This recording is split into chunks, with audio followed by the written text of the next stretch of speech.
Hey guys, here. Today we got a lineup update, meta update. The meta hasn't really changed much, so it's just going to kind of be a little bit of a, review of what we've seen. But that's kind of what the meta always is. We'll wait for the next patch, see if they do anything with running, with blitzing, but we'll get to that after the lineup update. So here we are. I don't know how much longer I'm going to be keeping this lineup for with Mud Heroes on their way. Now, there's going to be a big decision. We'll talk about this more on Market Monday. If Mud Heroes, depending on their overall, how good they are, will the market go down? Will it stay the same if they do nothing to the market because they're not that good? Because I don't see Mud Heroes going out there and competing with, like, say, Randy Moss. We can get maybe a guy that's close to him, but there will be they won't have a card out unless there's some sort of master card that we don't have in our wallets. But we have in the game that's like a 94, generally not something we see with Mud Heroes. But again, tomorrow on the Market Monday, we'll talk about that. So Gale Sayers is here. Gale Sayers is activated. That's just because I've been using Troy Aikman. If you watch my second channel, I'll have a video out on Troy Aikman tomorrow morning where I go over his release versus Steve Young. He has the same long release, but his release on like short routes is 1 frame quicker than Steve Young's. So he's a little bit quicker on the release, and that's really nice. He's kind of like, Aaron Rodgers type for that, but he's not mobile. And that sucks. He needs to get powered up for the route chemistry, which is really nice. I think Troy Aikman powered up is one of the better cards in the game at quarterback if you're more of a passer than a scrambler with your quarterback. But because Escape Artist is still one of the most OP chems in the game, up there with, like, you guys know all the other OP chems. Maybe I'll do a video on that. Steve Young still feels like mobile quarterbacks, and Mike Vick, Lamar still feel like the move there, unless you really feel like being a masochist and trying to pass in this game still. So it's frustrating, but Gale, I still really like him. He's up there at the same, I would say, rank with Gordon, Bo Jackson, a lot of those guys that get special abilities, but he's fast, which is really nice. I guess I can go to the stats. Like, I've had Gale for a while now, so I don't even know if I had him in my last update or not. But Randy Moss is probably, I think he's new from the last update because I do these every couple weeks. 93 seed, or he might have just been on the team last. I'm keeping Julio, so you might ask yourself, well, Julio or T.O.? I'd still probably go T.O. because he's a little bit faster so with the speed. So 87 speed is very nice. 6'3". He's got the medium route running in 90, short route running in 90, which is awesome. Also, Randy Moss. The reason I have the chems on him, the way I do, I have the John Madden and everything, so I can get deep route running over 90. I also have his release, which is super important to have that release over 90, or aka the beat press. It used to be called release. I'm just stuck in the old ways of saying it. So beat press there at 90 is really nice for outside if they press man covered you. My offensive line, I tried out Bruce Matthews at left tackle to get a threat, and Secure Protector. Secure Protector just doesn't work anymore. He gets insta-shedded by the LT, so I had to take all the chemistries off my tackles because they just didn't work against the LTs, Vons of the world, and I didn't get any extra time. It was frustrating. I know people say all day an Edge Protector works. I haven't tried that specifically, but man, Munoz does hold a little bit better than Matthews, even without Secure Protector. So that's kind of strange. They both will get shedded, but I didn't want to waste a spot there anymore. So I threw it Randy Moss with Streak Specialist, Post Specialist, and Grab and Go. Torrey Holt with the Slot Apprentice, Slot Route Running one. And then Gale Sayers with his Evasive Chemistry are the important ones. Shannon Sharpe at tight end, him and Kittle. Kittle's a nice number 2 because he's got good run blocking. Shannon Sharpe, I haven't really noticed anything like super glitchy out of him. High point passer kind of nerf. I think he just does his job as a jack of all trades fine. 72 run block means he's not going to be the greatest stretch artist. You might as well just put like a Lane Johnson, like another run blocker out there, if that's your entire offense, like much of the meta is. Otherwise, George Kittle's a little bit better for that kind of balanced type of attack for both the pass and the run. He's 2 speed slower, but he's got significantly more run block. But that's kind of the offense right now. Corey Dillon's there for kickoffs because everybody always kicks off to that fullback spot. So I just put Corey Dillon there. He's a backup running back, and he just kicks it and runs forward and tries not to fumble, basically, by holding RB. Defense. So we added the Megatron, the video you guys saw on my second channel earlier today. Dawkins is a backup. Like I said, I might be selling these guys off. Dawkins would probably definitely be sold off this week. The thing is, so I run Megatron and Tillman and my nickel linebacker spots, but then like Shaz wouldn't be on the field, so Shaz is pretty freaking good as the captain. 91 overall, speedy. I know he's a linebacker, so doesn't get the greatest animations, but 88 speed, right there with Devin White at 88, which are very nice because I find myself in the 4-3 wide quite a bit. I switched over from 3-4 to 4-3. Not necessarily that it's better, but because I want to do two different type of defensive ebooks. But the 4-3 wide 9 is currently what I'm running against those stretch and dive artists, those kind of people that just play a boring game of Madden. And these two out there, I chose White as my gauntlet reward due to his ability against the run. So block shed both, you know, it's 78, 81, not the greatest, but hit power 89 on White. It's unfortunate we can't power him up to get Enforcer on him because I would really love him. Maybe if I ever like invest, I'd go back to I heard Tuggle powered up might get Enforcer, so that might be the move, or go Pat Willis because Tuggle's speed is a little bit lower than you like to see for the guys that kind of like test the edge of your defense. So you'd rather get those +4 speed that you get on Pat Willis. So Lawrence Taylor and Kevin Green are my ends right now that are activated with the Megatron's activated. Green was activated, but I was testing out Lurker on Megatron, so I don't know if I'm going to keep Megatron because it doesn't have Enforcer.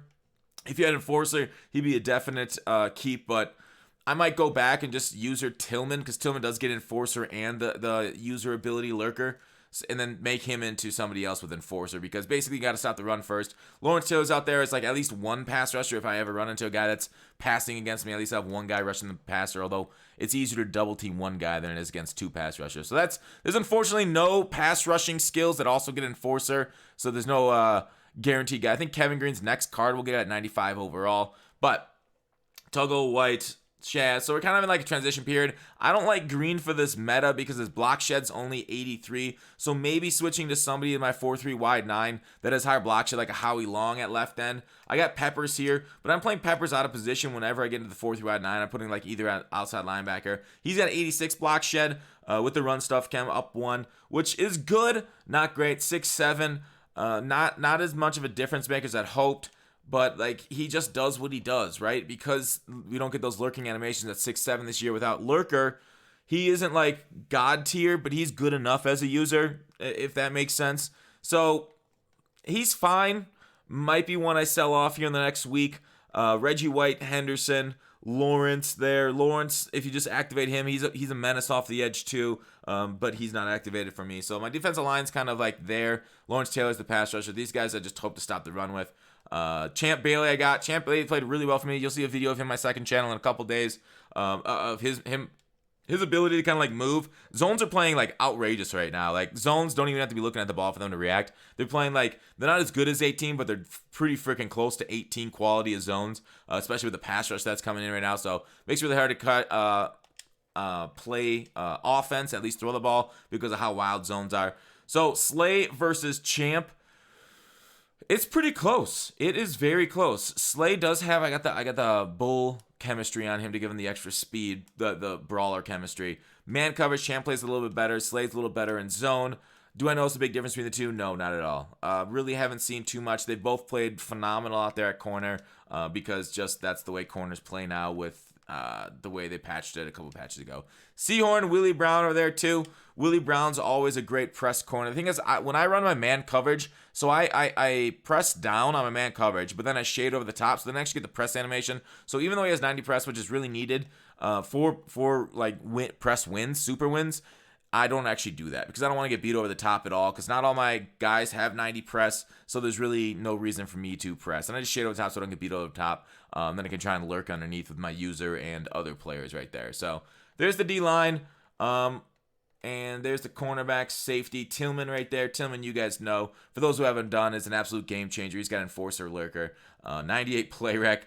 Just a beautiful card overall. He's also got the Brawler Chem up to 92 speed on that. So I haven't quite invested in full-on Brawler Chem yet. I'm only at Tier 2, which is 10 of them, so +1 speed. And then I got a few Maddens here. I'll need another 120 trophies to get that next Madden upgrade. It's next season for the physical chem, but that's kind of lineup. Special teams, I put Champ Bailey as returner, so that way I don't have a fatigue guy. I think that one of the best changes, I was thinking about doing this, is putting Pat Tillman at free safety too, so that way when you kick short to the fullback, you got to enforce it or try and force a fumble back, because I haven't got a lot of fumbles lately. So having like maybe Tillman here and then your enforcer right here, so you got two guys that kick off with enforcer.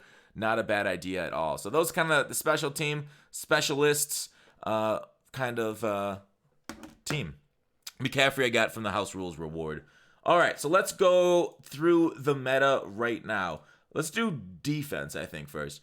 Defense, if you're in shotgun, you'll mostly run against this play right here. DB Sting, Z-Buzz. It's in Patriots. I think it's in a few other playbooks. We'll look at it. Yeah, a bunch of defenses have this. This basically, when you press, contain, blitz your linebackers. Then you use her like this guy. There's absolutely zero time in the pocket. They glitch through. You can't even run inside zone against it. It is overpowered as fuck. It is going to be everywhere. It's already everywhere that you play at any time. Anybody that like knows any type of competitive Madden or has played online a bit will be running this exact blitz. It is degenerative. Your linemen don't pick up the blocks very well. It's a contained blitz. It's something that shouldn't be in the game with how glitchy it is. Linemen should do their job on offense. So I think they should go the Madden 18 route of making these guys. Don't allow your CBs to be put on contains, because right now it's terrible. Like with warping zones, with the ability for man coverage to get good presses on you, or even shade over the top after they press you, there is very little time in the pocket. You basically have 1.5 seconds, because these guys rushing off the edge get off the ball faster than your receivers do. Your receivers go out like a jaunty jog, and these guys come off like demon spawn. So it's unfortunate. This is what the game is, and it's because of how powerful users are and everything else on defense. It's basically get the ball out in 1 second. You have 1 second to make a read. You either throw a drag, you throw it out, whatever they do on their defense, and that's all you have. Get tackled for 5 yards, do it again, do it again, do it again. That's how you gain yards. So it sucks if you're in shotgun. That's what you're facing. Under center beats it. So this is like just more of the reason the pass kind of sucks, even out of shotgun. So 3-4. This is what you'll see a lot against if you're running stretch. We'll talk about offensive meta right now. You'll see a lot of 3-4. Some people use the edge blitz. Some people use some zone stuff where they go cover 2 or man up. Generally, manning is how people are stopping the run. Pinch your D-line right here. Spread your linebackers. Put this guy in a blitz. You can either zone him out, leave him as is, and then you use her like the safety right here. So that's kind of like a lot of people's run D to kind of try and stop a lot of the stretch dive shenanigans that are happening right now is the 3-4. Otherwise, on offense, you'll see single back, stretch. This play you'll see. You might see a dive once in a while. 4 verticals if you're lucky. But otherwise, it's stretch, stretch, stretch. You can go that way, or you can go that way. Or you can go that way and cut it up, that way and then cut it up. Or you'll see stretch out of this formation, I form. West Coast, you will see a little bit of bunch. I think this halfback sweep actually does okay against the very powerful Big Dime 146. So I think a lot of people are in West Coast bunch because it's bunch, it's bunch, it's bunch. Bunch, you also get that diving animation that's really hard to stop out of mesh post, deep attack type of those post patterns when you pass lead inside and hit A. Gun split close, you see taking over. Unfortunately, gun split close, even with the block running backs, this blitz does still get home. So it's still very powerful against gun split close. Even though you will see gun split close because, again, if you're playing a straight-up defense, some of these routes, which routes am I looking for? I'm looking for routes like, I should have looked at this beforehand. Gun split close in, maybe it's like Pat. Gun split close Pats is what I wanted to go to. Never been on my team. Yeah, gun split close Patriots is what you'll see. Browse playbooks. I should have gone regular. I should have gone gun split close Pats. This is the, because Pats, you know, Pats are Pats. They're always good. For some reason, the EA loves the Pats.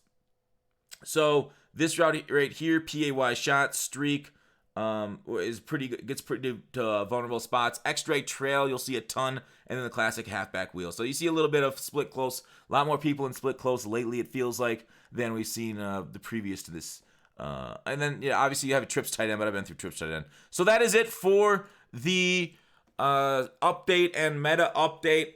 It's not looking good out there right now. There is a lot of, I would say, annoying tactics that need to be patched. Besides the, you know, the disconnect glitch, out of the top 3, there's the pause glitch currently going on. So we'll see if EA takes actions upon those accounts or ends up patching them, or however they end up hopefully taking care of those issues in the game. But that's it. Thanks for watching. Call to action. I'll see you tomorrow.